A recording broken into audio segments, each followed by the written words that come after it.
가문도 재산도 묻지 않는다. 오직 두 딸 중 하나를 택하면 만석 재산을 주겠다. 한양을 뒤흔든 이 기괴한 방의 진실은 무엇일까요? 모두가 미녀를 택할 거라 내기를 했지만 선비는 미녀 언니 대신 왜 통통한 동생을 선택했을까요?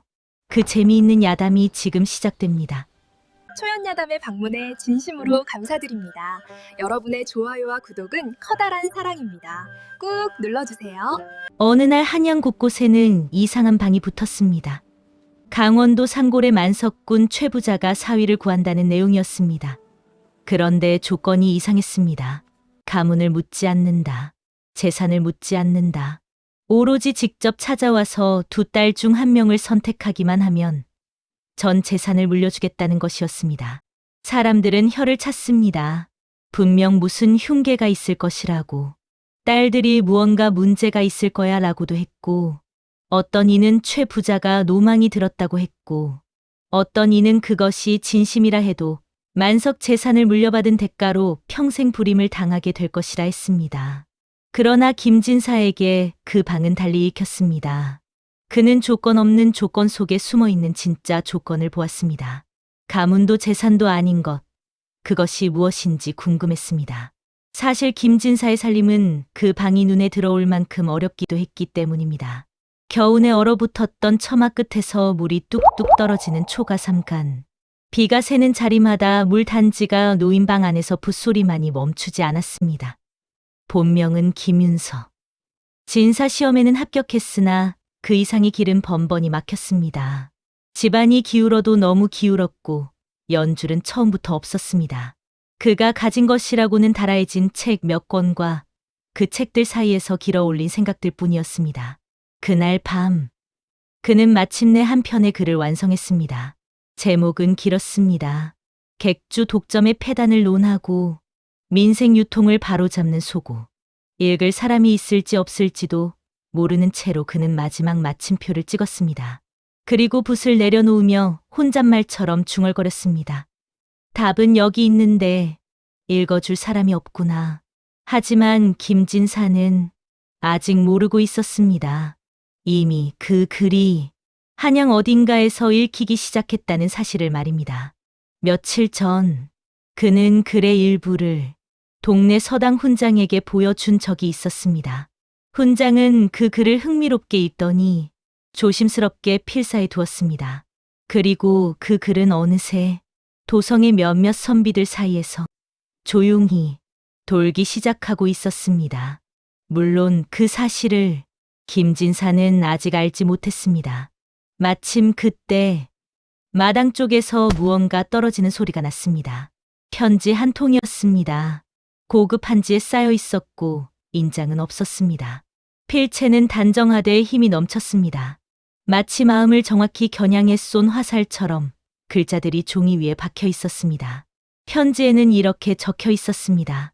선비님의 글을 읽었습니다. 세상이 필요로 하는 눈을 가지셨군요. 머지않아 뵙겠습니다. 무명. 김진사는 편지를 뒤집어 보고 또 뒤집어 보았습니다. 보내온 이가 누구인지 알 수 없었습니다. 하지만 그 두 줄이 그의 심장 어딘가를 건드렸다는 것만은 분명했습니다. 그는 편지를 조심스럽게 접어 품속 깊이 넣었습니다. 그리고 그는 짐을 꾸렸습니다. 배낭 하나에 집신 한 켤레. 행장이 가벼울수록 마음이 단단해지는 법이었습니다. 강원도로 가는 길은 멀었습니다. 산이 깊어질수록 길이 좁아졌고 고갯마루가 가까워질수록 바람이 날카로워졌습니다. 고개 중턱에서 김진사는 걷다가 멈췄습니다. 비탈 옆에 노스님 한 분이 걸터앉아 발목을 부여잡고 신음하고 있었습니다. 허옇게 샌 눈썹 아래 눈은 이상하리만치 또렷했지만 몸의 나머지는 고통스러워 보였습니다. 김진사는 주저하지 않았습니다. 짐을 내려놓고 스님 앞에 무릎을 굽혀 등을 내밀었습니다. 스님이 등에 올라탔을 때 그 무게가 만만치 않았습니다. 이를 악물고 오르막을 올랐습니다. 30분쯤 올랐을까? 스님이 입을 열었습니다. 강원도 최부자 댁에 가시는군요. 그것을 어떻게 알았느냐고 물었더니 요즘 그 길을 가는 사람이 많다고 했습니다. 그러면서 그는 이렇게 말했습니다. 사람의 눈이 두 개인 이유를 아시오. 하나는 보이는 것을 보기 위해서, 하나는 보이지 않는 것을 보기 위해서요. 껍질이 화려한 과일일수록 속이 썩었을 수 있고, 투박한 돌 속에 옥이 숨어 있는 법입니다. 선비, 당신의 두 번째 눈은 살아있소. 고갯마루에 도착하자 스님이 내렸습니다. 발목은 언제 나았는지 흔적도 없이 멀쩡했습니다.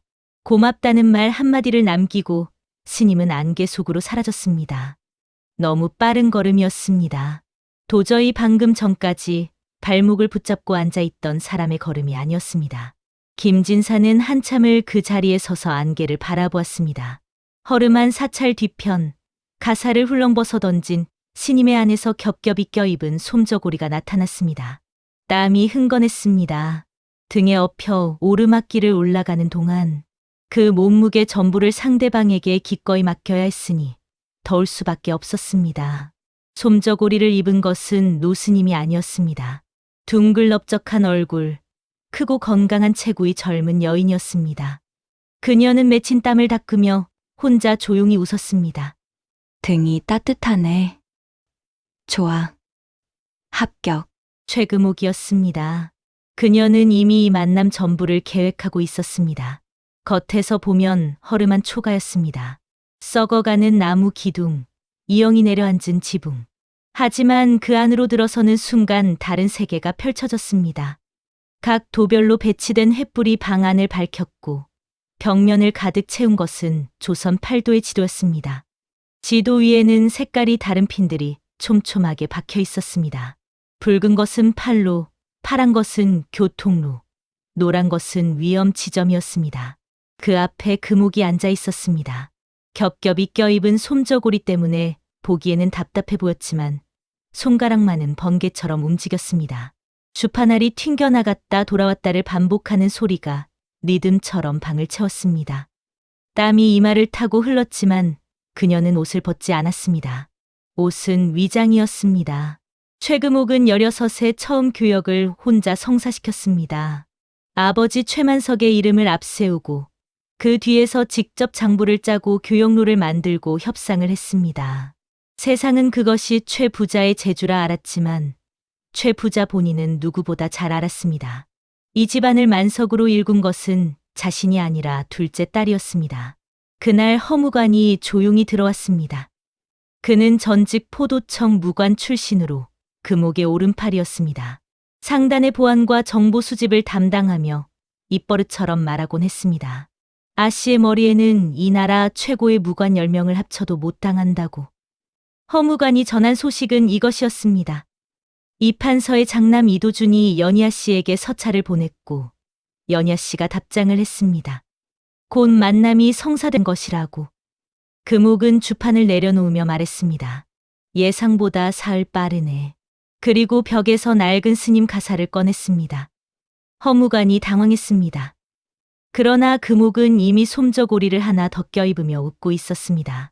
똥 보는 길을 걸어도 눈에 안 띄거든. 가장 완벽한 변장이야. 내 몸이. 최 부자 댁은 멀리서부터 보였습니다.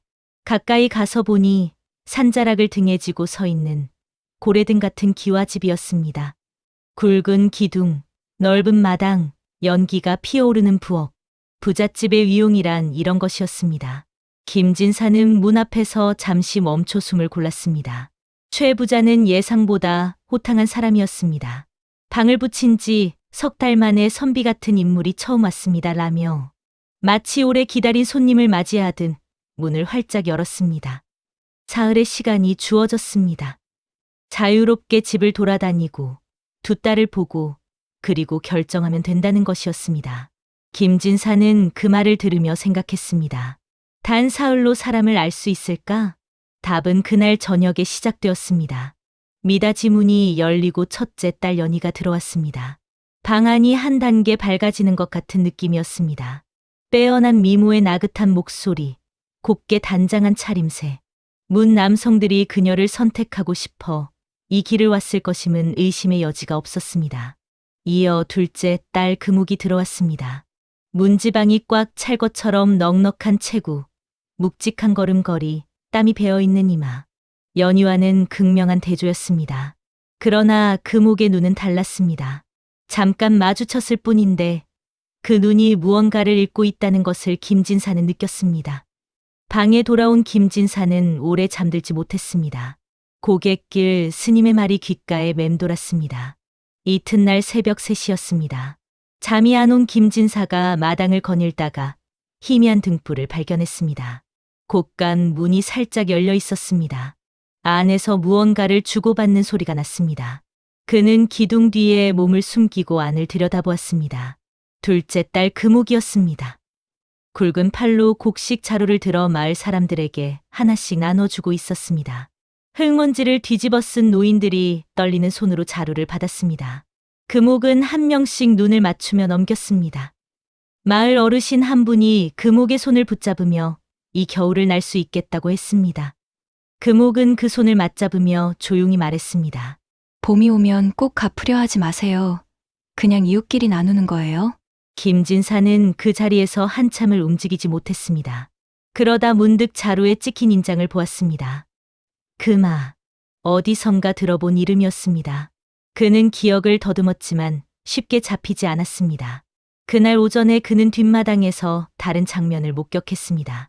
시비 하나가 빨래를 잘못 개었습니다. 사소한 실수였습니다. 그런데 연희는 달랐습니다.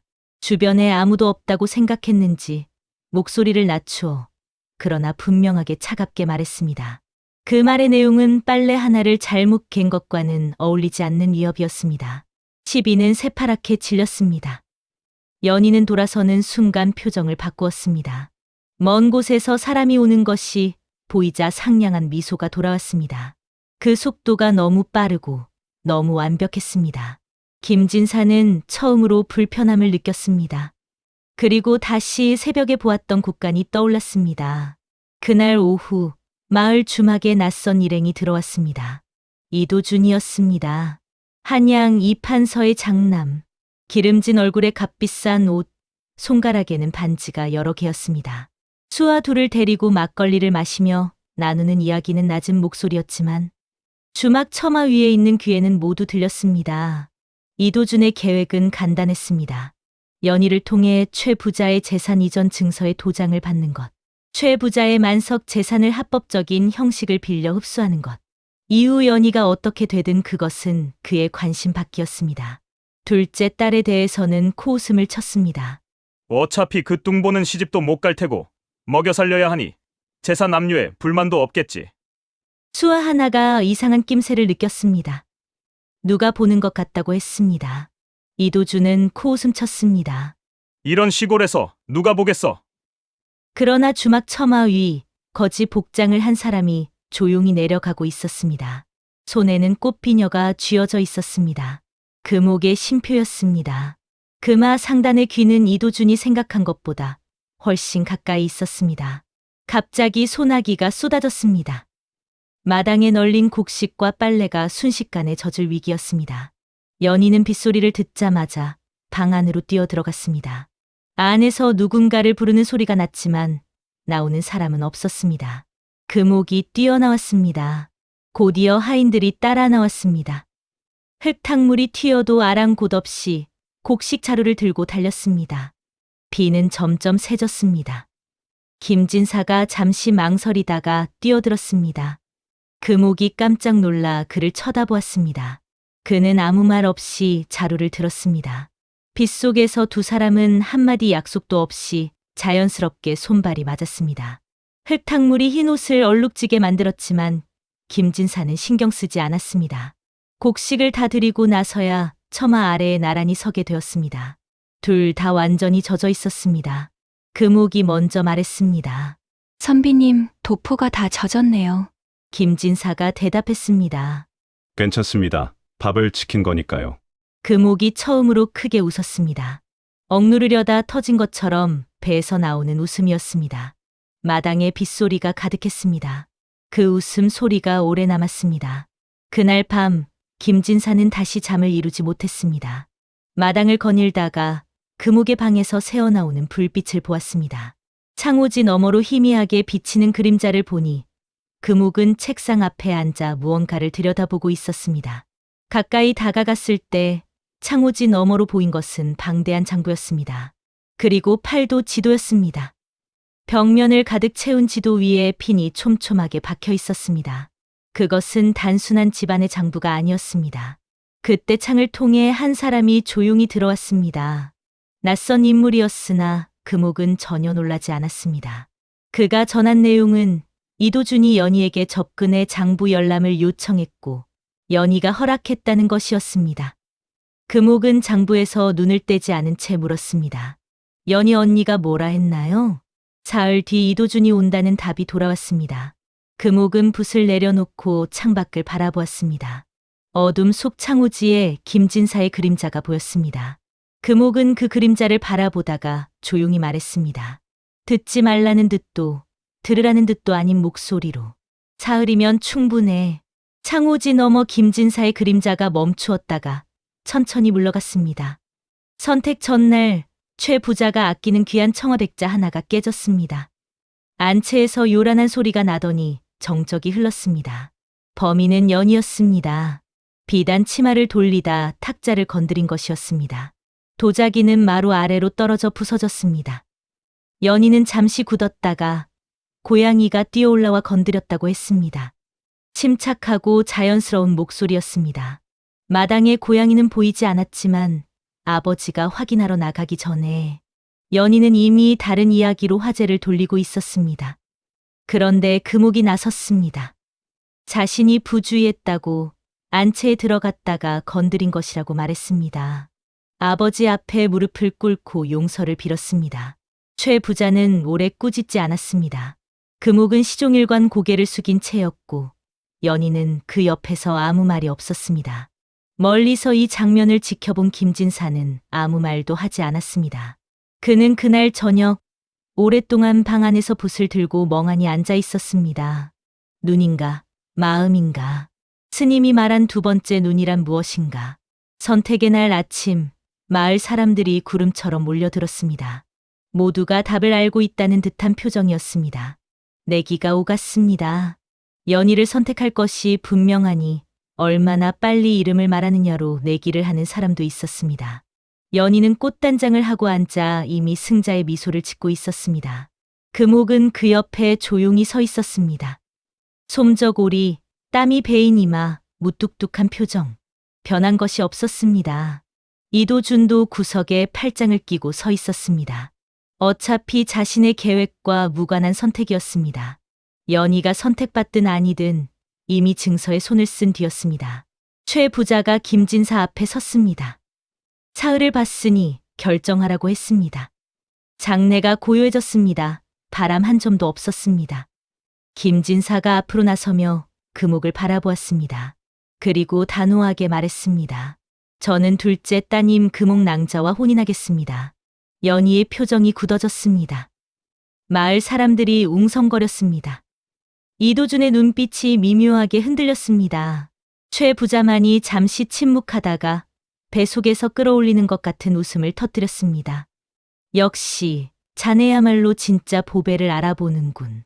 혼례 준비가 한창인 날 이도준이 마지막 패를 꺼냈습니다. 최 부자 앞에 나타난 그는 재산 이전 증서를 펼쳤습니다. 최 부자의 도장이 선명하게 찍혀 있었습니다. 연희를 통해 받은 것이었습니다. 이것으로 최 부자 댁 전 재산이 자신의 이름으로 이전된다고 그는 태연하게 말했습니다. 최 부자가 눈살을 찌푸렸습니다. 자신은 그런 도장을 찍은 적이 없었습니다. 그때 금옥이 나섰습니다. 손에 두루마리 하나를 들고 조용히 이도준이 비웃었습니다. 뚱보가 끼어들 자리가 아니라고 했습니다. 금옥은 눈 하나 깜짝하지 않았습니다. 그리고 말했습니다. 그 증서 제가 만들었거든요. 장내가 얼어붙었습니다.